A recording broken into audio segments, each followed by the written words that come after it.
Welcome back to The Short Coat, coming to you from the amazing and intense world of medical school from the students at the University of Iowa Carver College of Medicine. I'm Dave Etler, and we're celebrating PA Week here at the Carver College of Medicine. I'm here with some PA friends. Say hello to today's crew. PA2, Abby Crow.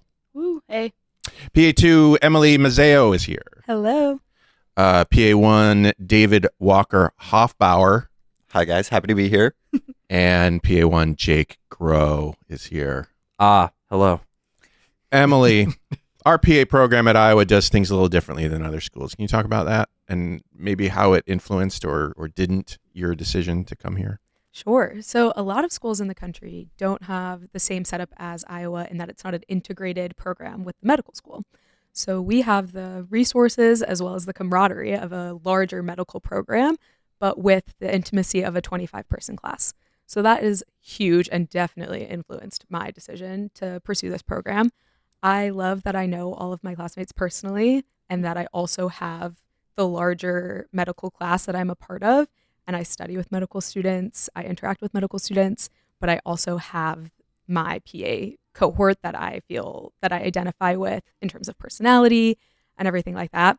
I also feel like Iowa uniquely isn't as competitive as other medical programs in that we all help each other, bring each other up. Yeah, I think we work real hard at that. I think there's inevitably there's some competition. I don't want to say that there's none, but I think we're just not that into the competition side of it. Yeah. I don't get it. Like once you're here. Exactly. A lot of help your neighbor. Yeah.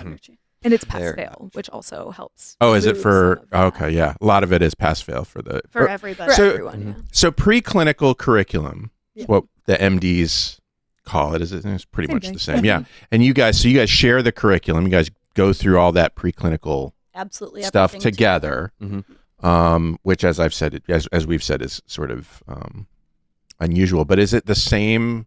Do they hit the same things that other PA schools do, just with med students? Like, how does it compare? I don't know personally too much about this, but if anyone does, please jump in. I think our program is longer than most PA didactic programs. So that preclinical education for us is a year and a half versus a lot of schools do it in a year or even less. As compared to even medical programs, they usually do it in 2 years, but for these medical students, it's a year and a half. So in terms of what education we get that differs from other programs, I know that there are different focuses in terms of like we probably get more pathology than other PA schools because that's not as heavily emphasized on the PANTS, but it obviously is for like step 1 and step 2. So that's one of the educational differences that I can think of. Does anyone else know about any? I mean, even like you said, it really does open up your study opportunities and the connections that you make. Because one of the PA schools back in Colorado is at a community college, which feels a little weird to get your master's from a community college. But that being said, they don't have any MD students to kind of study with. So it is like, it's so much more limiting to just like who you can collaborate with, who you can learn from and everything. And I think that sets its own academic challenges in itself. So yeah, being fully integrated with the med school was honestly a really unique thing that I had heard of during my interview process. And I was like, well, first of all, I can tell everyone that I'm in med school, even though it's technically PA school, but they don't need to know that. You know, I get really tired of saying MD and PA school or med. I feel like med school here, you guys are all in med school. Exactly. Yeah. It makes it so much easier to explain to your relatives also. Yes. Because I don't know about you all, but not everybody in my families or my friends knows PA or what that means. And they're like, well, I don't know why you're just not working. Like, why are you doing like so much school? You should be able to, I know other people in grad school who aren't. And I literally can explain it. I'm in medical school. I'm with all the doctors. And they're like, oh, no questions then. Totally understandable. It's always nice when the family gets it. Yes. Yeah, that's right. Exactly. One of the other thing that comes to mind is cadaver lab. Yeah. I know a lot, specifically PA programs, if anyone wants to elaborate on this, don't have actual cadavers. They have like hologram tables or something like that. Specifically programs that might have less funding or resources. So being part of a larger institution in a medical school allows us the ability to have a cadaver lab. If anyone wants to speak on what that has meant to them. Yeah, I mean, it's a huge deal. just because it's like a huge sacrifice on behalf of like a lot of the people who choose to donate their bodies, and I'm eternally grateful for that because I have previously done cadaver labs in the military. We would go to, I was at Fort Campbell, Kentucky with the 101st Airborne, which is like about an hour away from Nashville. So we'd drive down, like probably like once a year or so, and we would do a cadaver lab at Vanderbilt University. That was usually headed by paramedics. So like we got to test all of our like tools and interventions and just kind of, see how the human body is like organized in there. And that for me was probably one of maybe two like absolutely critical experiences in terms of like building my confidence and my abilities, and where you really actually got to see how everything, the machinery of like the body like works together. And so here, obviously, we're going at it from like a much more like academic level than we are in terms of, just like physical skills, like, making sure that like, you can put in like a trach tube and all that kind of stuff. So here it's a lot more of like, I guess you could say like academically rigorous. We're like, we're learning all kinds of structures where I'm like, why are we learning this? But it's for a reason. And it does really show you how intricate we are, yet how simple we are, how fragile we are versus how tough we are. And how different we all are from each exactly. other. Yep. Just going between the tables in our pods, you see so many different things. And it really is like, I don't want to say like, spiritual experience, but like it's close to it, I think, where you really realize just like what we actually are as organisms on this earth, and like how we function as organisms, and what makes us different from other organisms or from like other critters running around, I guess you could say. And it is really special. So I do think that was a big reason why I was happy to come here as well, just because it seems like it's like 50-50 as to whether or not the like PA programs across the country actually have cadaver labs. Usually like the big state schools seem to have it, just because they have a lot better like a deeded body program and stuff. Yeah, like that. it's a big commitment on the part of the schools to have a deeded body program. There's so much infrastructure involved, and you gotta have only imagine multiple morticians on staff like we do here, and all that kind of stuff. I imagine it's just not possible everywhere. So. Yeah, for sure. And I noticed that a lot of like the kind of smaller, like especially private schools and stuff like that, they would have a lot of that. Those like where those like hollow tables, the anatomy tables or whatever. Yeah. We have one in the library here. If anybody, do you guys use it? I've gone through poked through it once. But I feel like it's kind of, I don't know. Maybe I feel like it's kind of not part of our ethos here to be like. I mean, yeah, we have the deeded body program, so I guess we would if we had to. But I know that our anatomists, Dr. Pismenti and Dr. Hoffman, and I think they're just like you can't substitute. They're purists. You can't substitute actually working with a body to learn anatomy. It's just, it opens up a whole new level of appreciation for just how like truly complex and unique the human body is. Yeah. And I'm like, just like being able to actually see it on a real life example it's mind blowing. And it is really special, as Jake said. Like, going into it, I had no idea how many teeny tiny arteries and everything we have. And it's just amazing to actually like put that into perspective. I mean, everyone always says, oh, the human body is an insane, complex organism. But like when you actually see it, you know what they're talking about. It changes your perspective a lot. In terms of, this is a little bit of a rough segue, but we all moved, most of us from not Iowa, but into Iowa. I'm sure you had expectations for PA school before you got here. What were those like, and how has the University of Iowa lived up to or exceeded those expectations for you guys? Everyone, when I told them that I was moving to Iowa, their first reaction was, gross, why? I had that same experience. People were like, I thought people left Iowa. Yeah, exactly. I was like, why Iowa? And I was like, you guys, like, just give it a chance. I'm going for PA school, and it's the #1 program. And so I had a lot of high expectations coming into it that I feel like most people do not have on Iowa. And I've even been blown away. Like, Iowa City is the coolest place that I've ever lived. And I love Boise, which like was where I did my undergrad, and Iowa City has blown that out of the water. Everyone is so nice. Mm-hmm. It's such an amazing city. Like, it doesn't feel like Iowa. You drive 20 minutes away and you're looking at fossils at the Fossil Gorge, and then you can paddleboard Mm-hmm. at the pond right next door. Like, that's just things you don't get everywhere, and it's so unique. It's so cool. Everyone wants you to be here, and like everyone will stop and make sure that you know that. Mm-hmm. And that's just something that like you might not get at another school, especially the programs that are 140, 50 people. It feels different when it's only 25, and it's just, yeah, best choice of my life for sure. We love it here. Oh, okay. Nice. Well, I'm from the area, so it still feels like I'm able to spread my wings in Iowa City, even though my family's like 15 minutes away. They gave me a lot of space in undergrad, make sure I'm able to come into my own.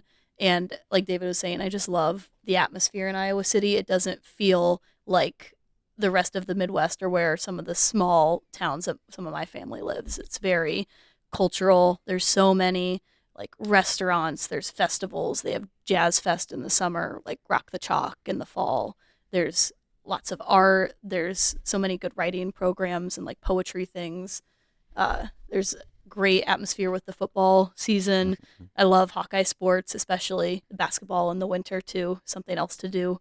The winter can get a little tough with the cold sometimes, but I feel like Word. I think, I expected, like David was saying, Iowa to be a top program and to do really well by me. But I think that individualized support from every single person in the PA office, they're spectacular clinicians. Almost every single one is a PA or has higher degrees too.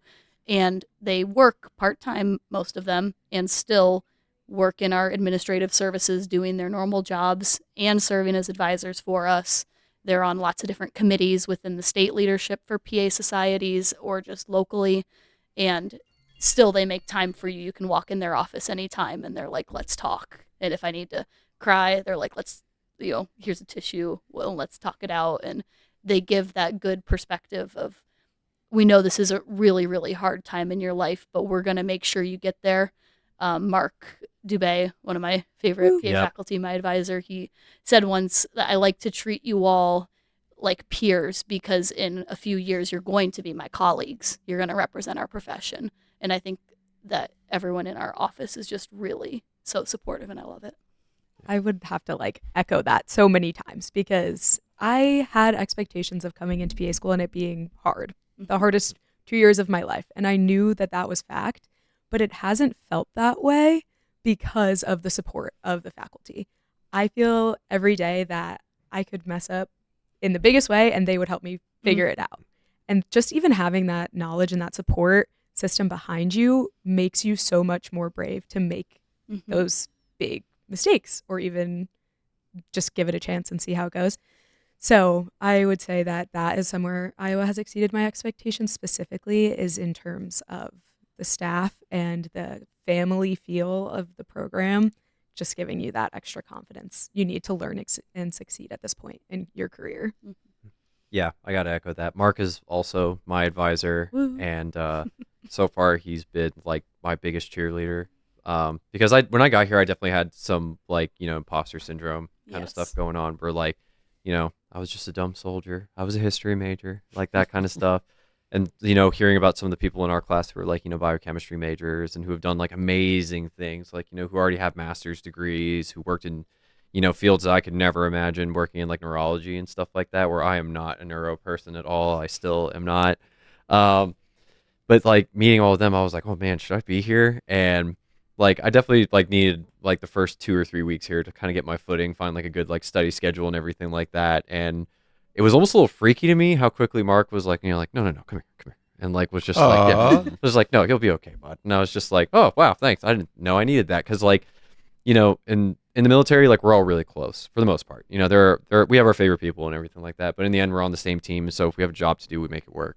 But, like when I got out of the military and went back to undergrad to get my prerequisites done for this, you weren't really united in your future goals. Like you could be taking an organic chemistry class with a computer science major who is doing an elective, for some reason, psycho. And you'd be talking to somebody who did have your same major but wanted to do something completely different, versus here, we all have the same goal. We all want to be PAs. We might have different fields that we're interested in, but we all are taking the same classes. You guys have done what we've done already. Mm-hmm. So just being able to talk to you guys openly about what we're doing right now, being able to talk with our advisors, with the other PA staff about everything openly, and being able to like talk with our own class, the class of 2027, we've gotten really, really close really fast. Mm-hmm. And I was kind of surprised when I first came here and did my interview because I saw that you guys were all like kind of buddy. And it was a little freaky to me at first. I was like, man, they all know each other really, really well. And then a year later, it's me with, our class, and all the MD students are just like, the PAs are kind of freaky. Like they all really like each other. You guys do travel in a pack. Yeah, and they hang out like every weekend, and they're always hanging out in like one of the rooms together eating lunch. I'm like, yeah, we like each other, and I feel like I feel like there's a mystery behind the whole acceptance thing, and who gets chosen and who doesn't. I think they choose us because they know that we'll get along, and they know that we'll do well or well enough, to actually pass the courses and all that. But I do think they curated our classes off of like, certain personality traits and stuff like that. So, I don't know if Tom's listening or if he will, but if he does, I'm fascinated by those kinds of things, and I would love to pick his brain about that process. I'm sure he'll never tell me, but it'd be fun to know. It's a secret. Back to what Emily was saying earlier about like feeling validated every day, just being around your PA colleagues. I really feel that here too. Mm-hmm. I went through a lot of undergrad, and you're like, oh, I find friends here and there, but like I feel like I'm a mix of driven. I want to be accomplished and have authority in my future career, but I also want to have a family and enjoy time with friends, travel, feel fulfilled in my life otherwise.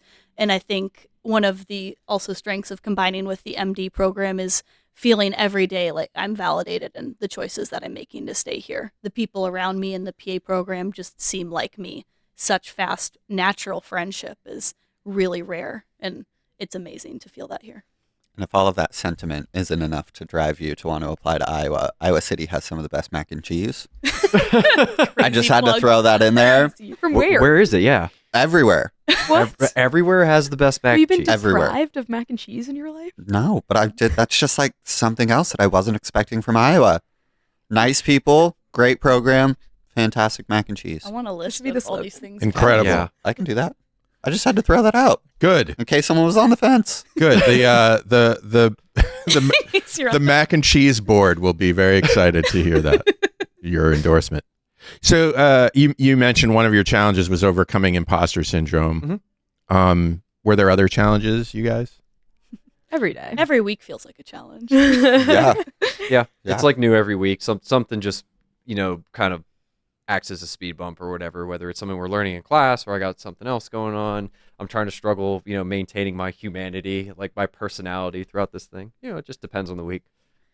I think sometimes it feels like I'm a firefighter, and there's a lot of little fires going on, and I'm like, one fire at a time, put out the biggest one, the assignment that's due tomorrow, or the test that's next week versus the one after that. I'm like, nope, just this one for now. That's all I can do. And I do retroactively really appreciate the exam structure at Iowa, that we have tests every Friday. And so that really, it seems like a lot, maybe like a test once a week. You guys first year, I'm sure you're Yeah, I'm feeling still that stretch. questioning that structure a little bit right now, but But what I like about it is you feel like Predictable. the week comes That's to an the big thing. end, Yes. and you're like, that I've accomplished something. I did a good thing on Friday, and you can mentally reset. mhm. Like a lot of us have weddings we're going to around this time of year, and we're able to go to that, participate, like be a person, and we can go back on Monday, and not like some of my friends in other programs who are like, no, I have a exam on Monday or Tuesday or multiple tests in 1 week. I'm dying. Yep. So it's been really good here I think that helps with the struggle of all the content.